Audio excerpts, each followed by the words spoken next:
நேர்களை வணக்கம். நான் உங்கள் மார்ச் சிறப்பு நேர்காணலுக்காக நம்முடைய மூத்த பத்திரிகையாளர் திரு கோட்டீஸ்வரன் இணைந்திருக்கிறார். வாருங்கள் ஒரு பேசுவோம். சார் வணக்கம். வணக்கம். நேயர்களுக்கு அன்பு வணக்கம். விஜய்க்கு 20% ஓட்டுன்றதே ஒரு பெரிய வெற்றி இல்லையா? பெரிய வெற்றி தாங்க. அவங்கள பொறுத்தவரைங்க நான் வந்து பேராசை பிடிச்சவன். நான் வந்து ராஜராஜ சோழனு, அதுக்கப்புறமா வந்து ஐயா கக்கனு, ஐயா காமராஜர், காந்தியடிகள், அண்ணா இவங்களோட புஸ்தகத்தெல்லாம் படித்தவன். நான் நேதாஜி பற்றின விஷயங்கள் எனக்கு புரியும். ஐயா நல்லக்கண்ணு இறந்தது வந்து அன்றைக்கி போய் பார்த்துட்டு எனக்கு அன்றைக்கி நைட்டு ஃபுல்லாக தூக்கம் வரல. நம்ம வாழ்கிறதெல்லாம் ஒரு வாழ்க்கையா, இதெல்லாம் கேவலமான வாழ்க்கைன்ற மாதிரி தோணுது. அந்த அந்த அந்த அவரை பார்த்தும்போது வைகோலாம் இப்படி உட்காந்துருக்கிறாரு. அவருக்கு முன்னாடி வைகோ பெரிய தலைவர், ஐயா நல்லக்கண்ணை விட பெரிய தலைவர், அரசியலில் புரட்சி போட்டவர். ஆனால் நேர்மன் வரும்போது அதில் ஒப்பற்ற சிங்கமாக வாழ்ந்து சிதையாக அந்த அழகோடையும் மாண்போடையும் மரியாதையோட ஒருத்தர் வாழ்ந்து இறந்தார் ஐயா நல்லக்கண். இதெல்லாம் பார்த்துட்டு இவங்களெல்லாம் பார்க்கும்போது எனக்கு எப்படி இருக்கும்? அரசியல் எங்கே போகுது? எதனா ஒரு கவின் ஆணவ குலத்துக்கு ஒரு குரல் கொடுத்தீங்களா? இன்னைக்கு எங்களுக்கு வந்து ஊராக இருக்கிறாங்க, நாங்கள் வந்து பயங்கர மகா மாசா வரோம், ஊன்னு கத்துறீங்க. எதனா கவின் ஆணவ படுகொலைக்கு குறை சொல்றீங்களா? இல்லை சொன்னீங்களா? எதுக்கு அப்பா தான் அந்த சாதி ரீதியான ஓட்டு நம்மளுக்கு அடிபட்டுறக்கூடாது, பட்டியலின மக்கள் ஓட்டுக்கு பிரச்சனை வந்துடும், இல்லை மற்றவங்க நமக்கு ஓட்டு போட்டுற மாட்டாங்க, அப்படியே அந்த விஷயத்துல தானே இருக்கீங்க. வேங்க வயல் என்ன பண்ணியிருந்தீங்க? என்ன உங்கள் நிலைப்பாடு என்ன? திருப்பரங்குன்றவங்க நிலைப்பாடு என்ன? இது அரசியலா? இல்லை பாட்டு போட்டு சாங்கை பண்ணி டிக்டாக்ல கூட வந்து செல்ஃபிக்குள்ளே பாட்டு போட்டு ஆடுறது அரசியலா?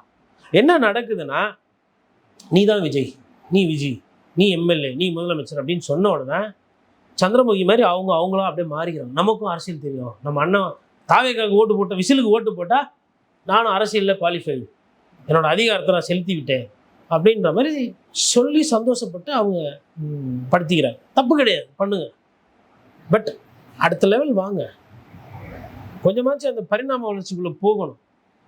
ஒரு கூட்டத்துக்கு கத்தினா ஓடுறது கும்பலாக, யாரா 2 பேர் வழிக்கு வந்தால் அவன் மேலே ஏறி ஓடுறது. என்ன சாமி இது? என்ன விஜயண்ணா இருக்கிறாரு, காட்சி தரும், காலி ஆகிடுவாரா? அவர்னா பிரசாதமா? லேட்டாக போனால் காலி ஆகிடுவாரா? அங்கே தான் இருக்க போகிறாரு. அவருக்கே அக்கறை இல்லை உங்களை பார்க்கணுன்னு, அப்படி போய் நிற்கிறீங்க.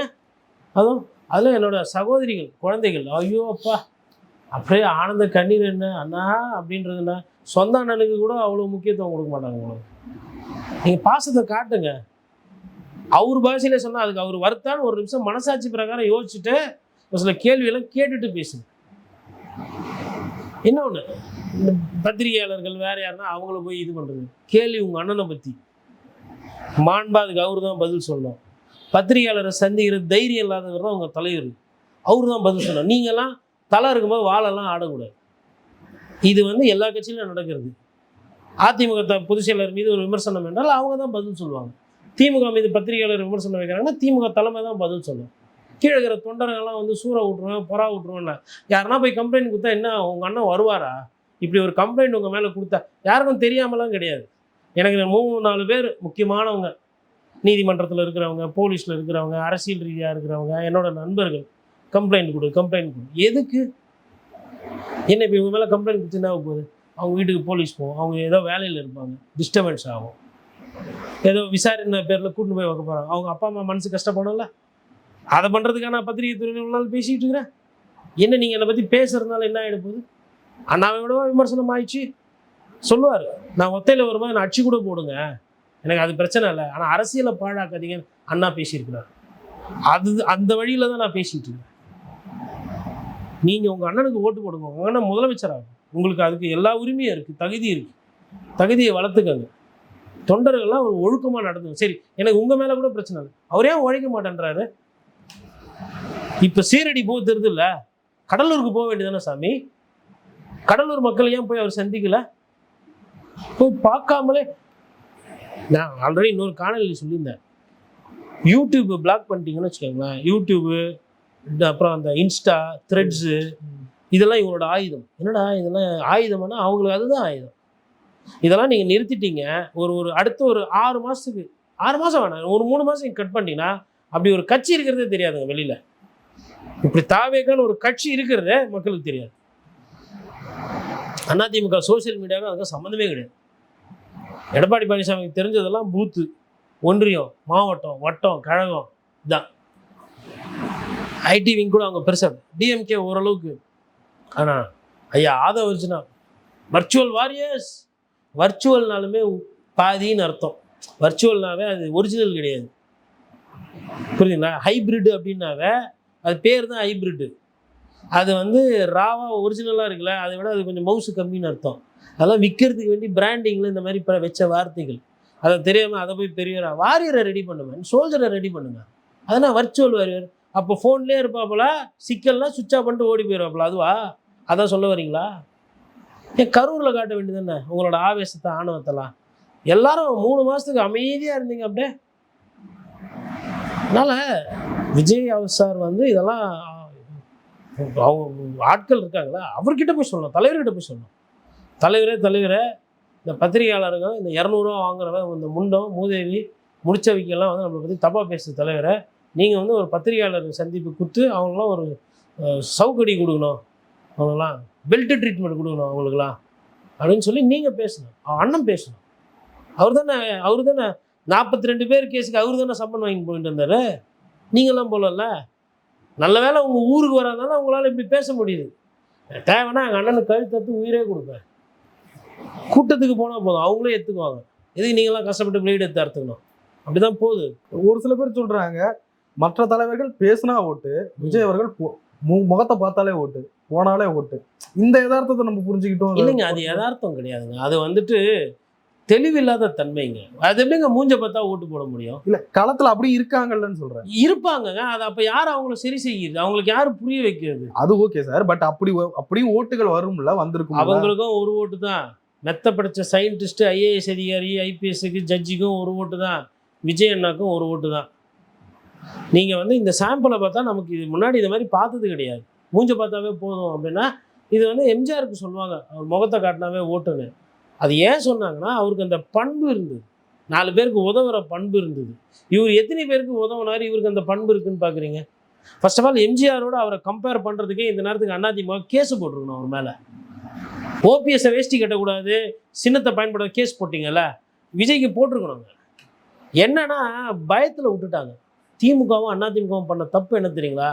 கரூர் சம்பவ தப்பு அன்றைக்கே எஃப்ஐஆரை போட்டு போலீஸை விட்டு விசாரணை பண்ணி இவர் குற்றவாளியா இல்லையான்னு கோர்ட்டு முடிவு பண்ண சொல்லிட்டு எஃப்ஐஆரில் பேரை போட்டது. திமுக செஞ்ச தப்பு, பயத்தின் உச்சத்தினால அதை பண்ணலை. எங்கே விஜய் தொட்டால் நமக்கு பாதிப்பு வந்துடுமோ, உதயநிதியோட அரசியல் பிரச்சனை வந்துடுமோன்னு சொல்லிட்டு முதல்வரோ திமுகவோ இல்லை அரசாங்கமோ அந்த முயற்சி தப்பு பண்ணிட்டாங்க, கோட்டை விட்டாங்க. ஃபஸ்ட்டு தப்பு. 2வது தப்பு, ஐயா எதிர்கட்சி தலைவர் எடப்பாடி பழனிசாமி இவர் வருவார், அதிமுகவோட சேருவார்னு ஒரு எதிர்பார்ப்பு. அவங்களும் ப்ளூஸ் விட்டாங்க. அன்றைக்கி சட்டமன்றத்தை கண்டி அதிமுக பொதுச் செயலாளர் வந்து அவங்களுக்கு விஜயை வந்து என்ன சொல்கிறது சப்போர்ட் பண்ணி பேசலைன்னா, விஜய்க்கெல்லாம் பயந்து போய் தொட நடுங்கி போய் வீட்டில் இருந்தார். அதுதான் உண்மை. இதில் மறைக்கிறதுக்கு எதுவும் கிடையாது. பத்திரிக்காரன் எனக்கு என்ன போச்சு, உண்மையை பேசணும்ல. 3 நாள் இவர் வீட்டில் தானே இருந்தார், சோகமாக இருந்தார், டல்லாக இருந்தார். என்ன சார் ஆயிடுச்சு உங்களுக்கு? சரி, சோகமாக டல்லாக இருந்தீங்கள்ல, அப்புறம் எப்படி சார் சிலுக்கு சட்டை மாதிரி போட்டு வெளில அவங்களால சுற்ற முடியுது, பாட்டு போட்டு வைப்பு பண்ணி ஆட முடியுது? மங்காத்தா படம் பார்த்தீங்கன்னா பணம் காணா போச்சு நல்லா தேடின்னு இருப்பாங்க. ஒருத்தர் ஒரு கேரக்டர் வண்டி நல்லா பார்ட்டி பண்ணி ஜாலியாகின்னு இருக்கும், இன்னொருத்தர் ஓட்டின்னு போகும்போது என்ன அப்படி பார்த்தா வருத்தத்தில் இருக்கிற மாதிரி தெரியலன்னு சந்தேகப்படுவாங்க. எனக்கு அந்த சந்தேகம் இருக்குது. அப்போது ஏதோ ஒரு விஷயம் தொடர்ந்து ஒரு குழந்தை சாகுறான், இறப்பு நேருது, இப்போ பயமாக இருக்குது. இப்பயாச்சும் இப்போ கோயிலெலாம் போங்க, சாமி கும்பிட்றது ரைட்டு. இதுக்கு முன்னாடி விஜய் அண்ணா கோயிலுக்கு போய் சாமி கும்பிட்டு பார்த்துருக்கீங்களா? சச்சின் டெண்டுல்கர் சீரடி போவார், சீக்கிரட்டாக போவாராம். என்ன அவங்க அப்பா ஒரு பேட்டியில் சொன்னார். அவர் சொல்லுவார், அவருக்கு என்ன, அவர் மகன் நல்லா இருக்கணும், எனக்கு அப்படி இல்லைல்ல, எனக்கு எல்லாரும் தானே நல்லா இருக்கணும், விஜய் அவர்கள் ரசிகர்களும் நல்லா இருக்கணுன்றது என்னோட எண்ணாட்டம். சிந்தித்து செயல்படணும். நீங்கள் ஆட்சியை பிடிக்கலாம், ஆனால் இப்படியெல்லாம் பிரச்சாரம் பண்ணிங்கன்னா ஆட்சியெலாம் இல்லை, கட்சியே நடத்த முடியாது. இப்படியெல்லாம் கட்சி நடத்தியிருந்தா எட்டாக்கனியாக இருக்கிறது, ஆனால் இதய கணிக்கு ஆசைப்படுறது. இவர் எத்தனை வாட்டி சர்ச்சுக்கு போனது இதுக்கு முன்னாடி பார்த்துருக்கோம். ஏன் சார் இந்த ட்ராமா அரசியல்லாம் பண்ணுறீங்க அசிங்கமா? இவர் இதுக்கு முன்னாடி திருச்செந்தூர் கோயிலுக்கு போனது நமக்கு யாருன்னா தெரியுமா? போயிருக்காரா? இப்போ என்ன திருச்செந்தூரில் என்ன அங்கே இருக்குது, சூரசம்ஹாரம் நடக்குதா? இவர் முருகபத்தரா? அப்புறம் அந்தோனியார்கிட்ட போய் முட்டி போட்டுனே போகிறீங்க, அவ்வளோ பாவம் மட்டும் பயம். அப்பா ஆண்டவரே கவுத்து வித்து விட்றாத அப்படின்றாங்க. அப்புறம் வேலு குத்த எடுத்து வச்சுக்கிற குல்லா குத்த மற்றவங்க தான் பண்ணுறாங்க, நீங்கள் தான் மாற்றுல. அண்ணாவை பற்றி பேசுனீங்க, காஞ்சிபுரத்தில் பெரியாரை பற்றி பேசுனீங்க, இன்றைக்கி கோயிலாக போயிட்டுருக்கீங்க. இன்றைக்கி இன்னொரு உண்மை சொல்லட்டுங்களா? நாம் தமிழர் கட்சி அண்ணன் சீமானோ அண்ணாமலையும் எவ்வளோ தேவையில்லான்ட்டுன்னு அதிகாரிகள் பேசுகிறாங்க.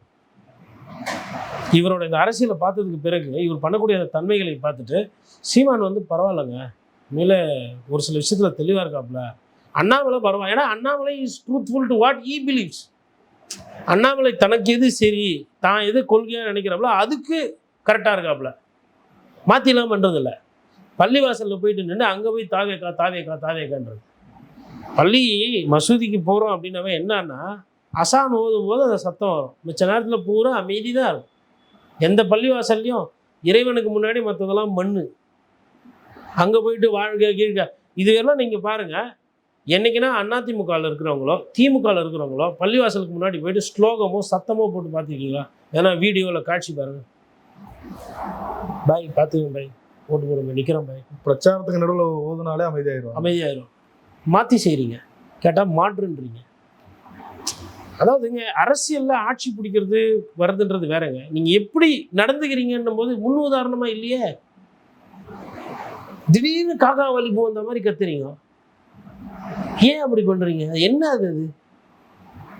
இப்போ நான் இப்போ பேட்டி கொடுத்துட்டு இருக்கேன், திடீர்னு காக்கா வலிப்பு வந்து கத்துன மாதிரினா மார்ஷல் என்னை பற்றி என்ன நினைப்பாரு? பேசி இப்படி ஆகிட்டாரோ சந்தேகம் வரும்ல. இல்லை என்ன பிரச்சனை போலப்பா அவன் மனசில் நல்லா தான் இருந்தார், திடீர்னு இப்படி ஆகிட்டாரு. இப்படியெல்லாம் வைப்ரேஷன் மோட்லேயே சுற்றுற மாதிரி பண்ணுறீங்களே. 10 பேச்சாளர் உருவாக்குங்க, நல்லா பேச சொல்லுங்கள், தமிழ் சொல்லிக் கொடுங்க, அரசியல் சொல்லிக் கொடுங்க, அம்பலப்படுத்துங்க. திமுகவையும் அதிமுகவையும் கிராமமாக போய் அம்பலப்படுத்துங்க, அது பண்ணுங்க. அதுக்கப்புறம் நீங்கள் முதலமைச்சராக வர்றதை யார் தடுக்க முடியும்?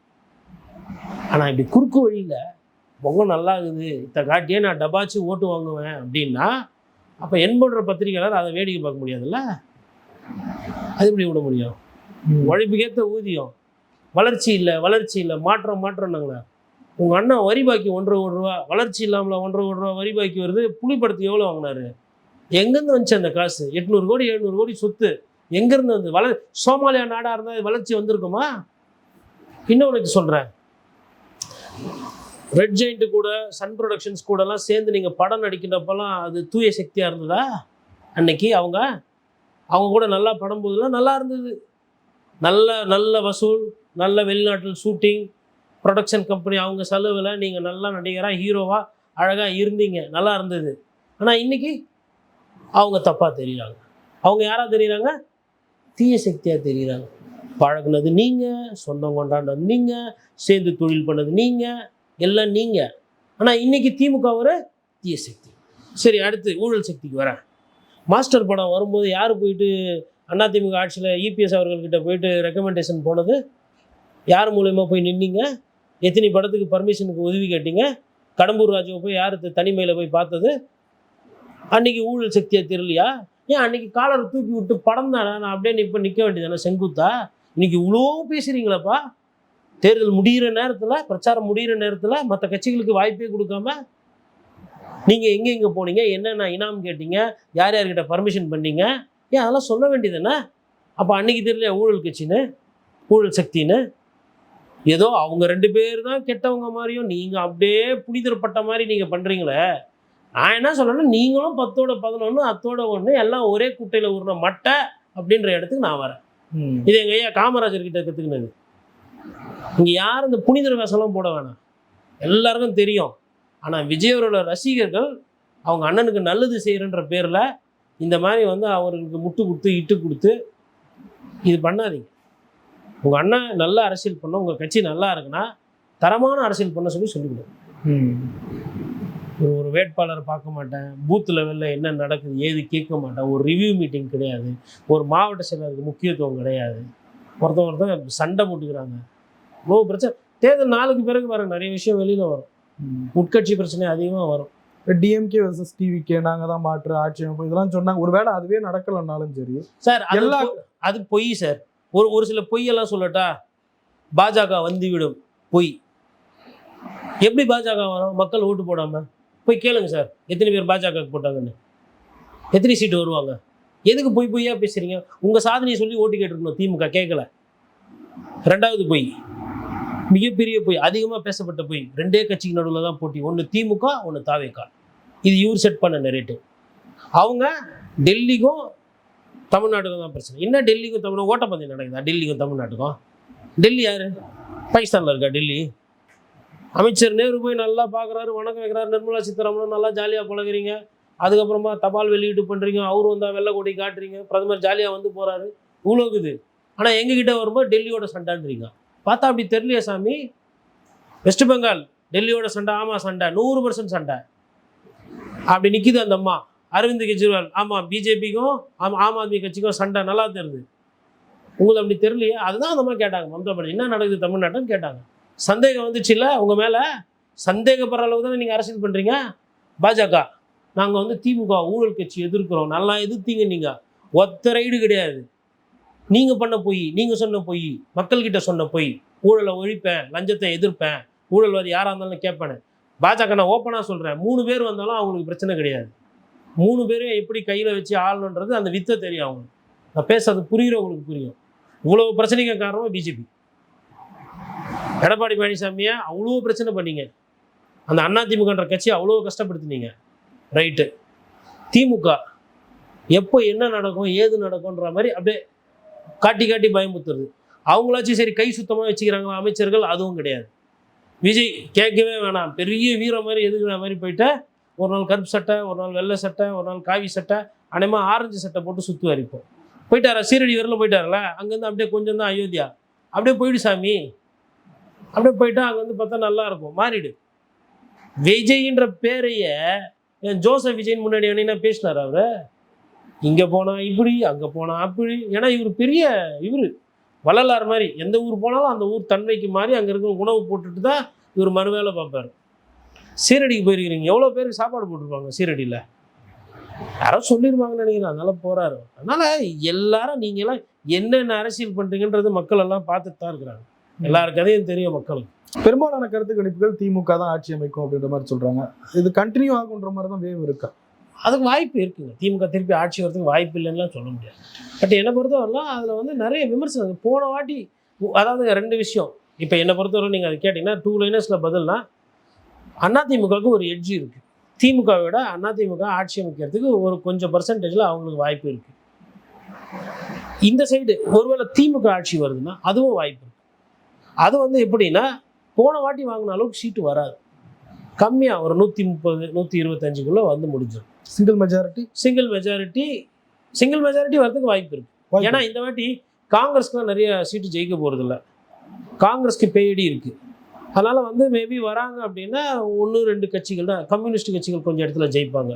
இந்த வாட்டி கம்யூனிஸ்டோட பெர்ஃபார்மன்ஸ் பெட்டராக இருக்கும் மற்ற கட்சிகளோட. விடுதலை சிறுத்தைகளுக்கு பெர்ஃபார்மன்ஸ் சரி இருக்காது. பெரிய அடின்னு பார்த்தா காங்கிரஸ், டிஎம்டிகே, விடுதலை சிறுத்தைகள், இந்த 3 வந்து அவங்களுக்கு மைனஸாக போகும் இந்த வாட்டி. சிபிஐ சிபிஎம் ஓரளவுக்கு ஹெல்ப் பண்ணும், அது ப்ளஸ் டிஎம்கே. இதுதான் அவங்களோட ஒரிஜினல் ராவா. இதில் எது ஜெயிச்சு வருதோ அதுதான் அவங்களுக்கு வந்து ஆட்சிக்கு நிற்கும்.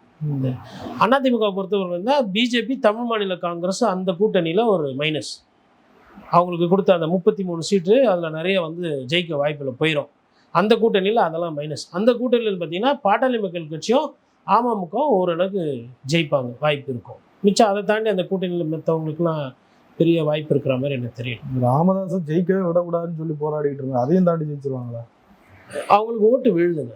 தருமபுரி அந்த சைடு சேலத்தில் நிற்கிற இடத்துலலாம் அன்புமணி ராமதாஸோட வேட்பாளர் ஜெயிக்கிறதுக்கு வாய்ப்பு. எப்படி பார்த்தாலும் இந்த மார்ஜின்ல கொடுக்குறாங்க, இது வரைக்கும் பார்க்காத அளவுக்கு இந்த கூட்டணி ஆட்சி வந்து நான் தான் சொன்னேன்ல, it is heavily polarised by social media and heavily influence by Vijay factor. அதனால அவங்களுக்கு சொல்ல முடியாது. எனக்கு நம்ம நிறுவனங்களே அப்படிதான் கொடுத்துருக்காங்க, பெரும்பாலான மார்ஜின்ல தான் கொடுக்குறாங்க. ஒரு வார்த்தையை விட்டுட்டா வந்து சேஃப்டி முக்கியம். என்னப்பா நீ சொல்லியே நடக்கலையாப்பான்னு எள்ளி நகையாடுவாங்க. ஒரு நம்பரை வந்து ஏதோ கட்சிக்காரங்க மாதிரி பேசிட்டு போக முடியாது ஊடக நிறுவனங்கள். இந்த எக்ஸிட் போல் எடுத்தவங்க அவங்களோட லிமிட்டேஷன்ஸ் இருக்கு. அப்போனா உண்மையை நீங்கள் சொல்ல தவிர்த்தீங்கன்னா உண்மையை கணிக்க முடியும். அதான் அங்கே பிரச்சனை. ஏன்னா டிஎம்கே ஓட்டு போட்டிருக்காங்க, சொல்ல மாட்டேன்றாங்க. அதிமுக ஓட்டு போட்டிருக்காங்க, பெருசாக சொல்ல மாட்டேன்றாங்க. தாவேக்கு ஓட்டு போட்டவங்க வெளியில் சொல்கிறாங்க. ஓகே, அப்படி இங்கே போய் சர்வே எடுத்தீங்கன்னா ரிசல்ட் இப்படி தான் வரும். ஆனால் களத்தில் பூத்து லெவலில் பூத்தில் உட்காந்தவங்களை கேட்டால் அப்படிலாம் இல்லைன்றாங்க. 2 தரப்புலையும் கன்ஃபார்ம் பண்ணுறாங்க. பொதுமக்கள்கிட்ட பேசி ஒரு கணக்கு எடுக்கிறது இருக்குது. திமுகவில் பூத்தில் உட்காந்துருப்பாங்க, அதிமுகவில் பூத்தில் உட்காந்துருப்பாங்க, அவங்களுக்கு ஒரு கணக்கு இருக்கும். போலீஸ் இன்டெலிஜென்ஸ் செக்ஷனு ஒரு கணக்கு எடுத்திருப்பாங்க, அவங்களுக்கு ஒரு கணக்கு இருக்கும். அந்த கணக்கில் வந்து விஜய்க்கு இவ்வளோ வாக்குகள் வந்து வரலை. அதனால தான் நம்ம அதை சொல்கிறோம். அவர் முதலமைச்சர் ஆகிறது கடினம், வாய்ப்பில்லை. 99% அது கஷ்டம். நீங்க எப்படி கணிக்கிறீங்க? இந்த கருத்து கணிப்புகள்லாம் முழுமையா ஏத்துக்கிறீங்களா இல்ல முழுமையா புறந்தள்ளுறீங்களா? அதில் இருக்கிற ஒரு சில சரத்துகள் நம்ம ஏற்றுக்கலாம். இருமுனை போட்டியை சொல்லுது, ஏற்றுக்கிறோம். இளம் வாக்காளர்கள் அதிகமாக தாவேக்காவுக்கு ஓட்டு போட்டிருக்காங்க, ஏற்றுக்கிறோம். தாவேக்கா வந்து 10 சீட்டுக்குள்ளே வரும் அப்படின்னு ஃபஸ்ட்டு பேசப்பட்டது. இப்போ எல்லாரும் கூட்டி கொடுத்துருக்குறாங்க எக்ஸ்ட்ராவாக நம்பர். அதனால் அது வேணால் மேபி ஒரு ரிமோட் சான்ஸ் இருக்கலாம். பட் அதுவுமே நான் அதை கன்சிடர் பண்ணல. தாவேக்காவுக்கு நம்பர் சான்ஸ் 10 சீட்டுலாம் 10 சீட்டுக்கு மேலே தாண்டதுக்கு வாய்ப்பு இல்லைன்ற மாதிரி தான் நான் பார்க்குறேன். 10 சீட்டுன்றதே ஜாஸ்தி. 2 to 6 இல்லை 4 to 6 அவ்வளோதான் அவங்களோட ரேஞ்ச். இல்ல 10ன்னு பாத்தீங்கன்னாலே 3 நாள் தான் நமக்கு கண்ணுக்கு தெரிஞ்ச வேட்பாளர்களா இருப்பாங்க. அறிஞ்ச அதுதாங்க, அவ்வளோதான் ரேஞ்சே இருக்குது. 3 நாள் தான் இருக்கிறாங்க வேட்பாளர், அதுக்கு மேலே இல்லை. திருச்சியிலுமே விஜய் 2 இடத்துலையும் ஜெயிப்பாருன்றதுல எனக்கு உடன்பாடு இல்லை. மேபி அவர் பெரம்பூரில் வாய்ப்பு இருக்கும், திருச்சியில் அவர் சிரமப்படுவார்ன்றது தான் என்னோட கருத்து. அப்படி இருக்கும்போது அது பார்க்குறோம் எப்படி வருதுன்னு. நிறைய விஷயங்களை பயன்படுத்தி நன்றி. நன்றி.